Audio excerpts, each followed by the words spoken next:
Church, for the last several weeks, we have been spending time with some very specific words of Jesus in the Sermon on the Mount, allowing him to remind us of who we are. Because that is what this series is about. That is what we are here today to be about. This series is a call back to purpose, back to passion, back to joy. Back to remembering that we are not simply people who gather in a building once a week. No, we are disciples of Jesus Christ. We are salt that preserves a decaying world. We are light that shines in dark places. We are people carrying the presence of God into ordinary moments and ordinary conversations. And if we've learned anything over the past few weeks, it is this: disciple making is not an event, it is a way of life. It happens as we go. It happens at work. It happens at the dinner table, at the football games, at the grocery store, at coffee shops, at Four Sisters ice cream over a scoop of homemade ice cream or 2 scoops. I'm not here to judge your sanctification process. But today I want to suggest something that may surprise us. One of the greatest disciple-making tools God has given his people is not preaching. It is not teaching. It is not arguing. It is not having the perfect answer to every difficult question. It is listening. Really listening. Listening with patience. Listening with compassion, listening with curiosity, listening with love. Because before people will often hear what we believe, they need to believe that we care. And that is exactly what Jesus did. But before we go any further, I want us to pause for our weekly reminder of joy. Every week in the series, we have stopped to remember something about our faith that should reignite our hearts. And this week is wonderfully simple. God knows you completely, and he loves you completely. Psalm 139 says that before a word is on our tongue, God knows it altogether. He knows every failure, every fear, every secret, every regret, every prayer you whispered when nobody else was listening, every tear you wiped away before anyone else could see it. And still, he calls you his child. Still, he pursues you. Still, he welcomes you. Still, he delights in you. The God of heaven never interrupts you. He never checks his watch while you are praying, never scrolls his phone while you are pouring out your heart. He listens perfectly, completely, patiently. Church, if that does not fill us with joy, I do not know what will. Because every disciple is first someone who has been deeply heard by God. And people who have been heard by God become people who know how to hear others. One of the things that strikes me every time I read the Gospels is how remarkably present Jesus was. He was never in a hurry, never in such a hurry that people became interruptions to him. Blind Bartimaeus cries from the roadside, Jesus stops. A woman reaches through the crowd just to touch his garment. Jesus stops. Children are being pushed away by his disciple. Jesus stops. Zacchaeus is hiding in a tree. Jesus looks up.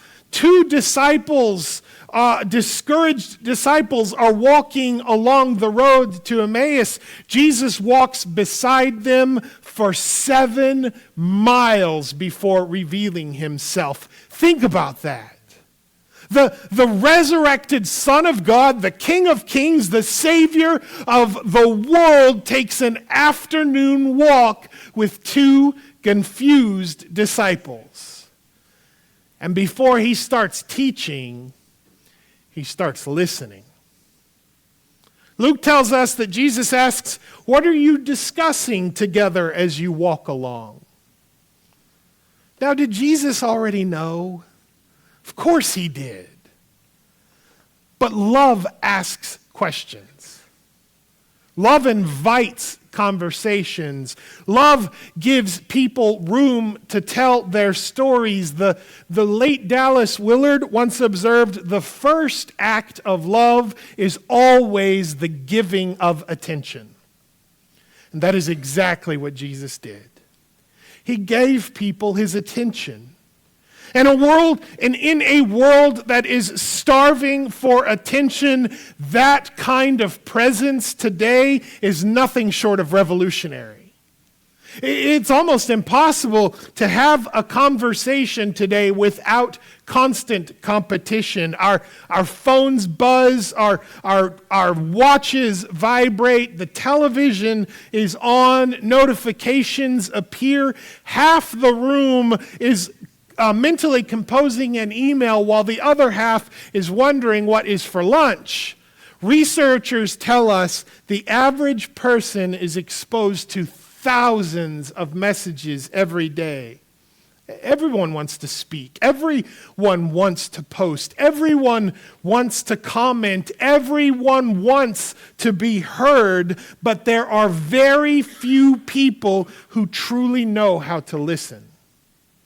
And Christians should be different. Because James says everyone should be quick to listen, slow to speak, and slow to become angry. Notice the order: quick to listen, slow to speak, slow to anger. Most of us accidentally reverse the verse. We are quick to speak, quick to anger, and slow to listen. James says disciples live differently because listening is an act of humility. Listening says, I value you. Listening says, you matter. Listening says, I am willing to set aside my own agenda long enough to understand yours. And that posture is profoundly Christlike. Let me tell you about a young man named Ethan. No relation to the Ethan who we are celebrating his birthday this morning. But let me tell you about a young man named Ethan. Ethan recently lost his father unexpectedly. He showed up at church for several weeks, always sat in the back row, sang almost nothing, and left before anyone could speak to him. But one Sunday, an older gentleman named Harold noticed him. Harold did not walk over with 12 Bible verses. He did not explain suffering to Ethan. He did not try to solve Ethan's grief. He simply carried over his cup of coffee, pulled up a chair, and said, "Would you tell me about your dad?" For 45 minutes, Ethan talked. Harold barely said anything. He nodded, he smiled, he cried, he listened. Months later, Ethan would say, "That conversation is why I kept coming back." Not because Harold had perfect answers, but because Harold was present. Harold listened because Harold loved. Church, never underestimate the ministry of a chair. Sometimes disciple making begins with nothing more complicated than sitting down long enough to hear another human being tell their story to you. And I wonder, how many people around us are waiting for someone to simply listen? Not fix, not debate, not impress. Just listen. Because when we do, we begin looking a lot like Jesus. Now, someone might be thinking this morning, preacher, are you saying that listening is more important than telling people about Jesus? And no, not at all. That's not what I'm saying. Eventually, we must speak. Eventually, we must proclaim the gospel. Eventually, we must testify to the hope that is within us. Romans 10 still says that faith comes by hearing, amen? But hear me carefully. People are far more likely to hear the truth from someone who has first taken the time to hear them. The gospel travels naturally across the bridge of relationship. And bridges are built one conversation at a time, one meal at a time, one cup of coffee at a time, one question at a time. Jesus asked an astonishing number of questions. Who do you say I am? What do you want me to do for you? Do you want to be healed? Why are you afraid? Whom are you seeking? What are you discussing? Scholars have observed that Jesus asked hundreds of questions throughout the Gospels. Now, that should surprise us. After all, he already knew all the answers, right? But Jesus understood something we too often forget. Questions invite people to participate. Questions communicate dignity. Questions open doors. Questions slow us down long enough to discover what is really happening beneath the surface. Sometimes we are so eager to answer a question that nobody is asking, so eager that we completely miss the question they actually need answered. Someone says, I'm exhausted, and we hear they need better time management. Someone says, my marriage is struggling, and we immediately begin offering solutions. Someone says, I don't know if God hears me. And before we understand their pain, we begin constructing arguments. Meanwhile, what they desperately needed was someone to say, tell me more. What has this been like for you? How can I pray for you? Church, listening is not a passive activity. Listening is ministry. Paul tells us in 1 Corinthians 13 that we can speak with the tongues of men and angels, possess incredible knowledge, and still be nothing more than a noisy gong if love is absent. Think about that. We can be completely right and completely ineffective. We can win an argument and lose a relationship. We can prove a point and miss a person. Jesus never sacrificed truth, and neither should we, but neither did he separate truth from compassion.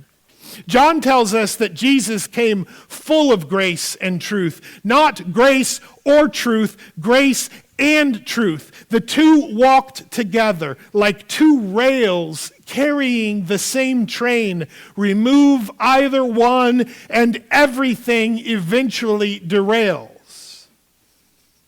And perhaps Perhaps one of the greatest witnesses in our divided culture is a Christian who knows how to disagree without becoming disagreeable, who knows how to speak without shouting, who knows how to listen without immediately preparing a rebuttal, who refuses to reduce people made in the image of God to political labels or social media opponents. That kind of person shines. That kind of person preserves. That kind of person looks remarkably like Jesus.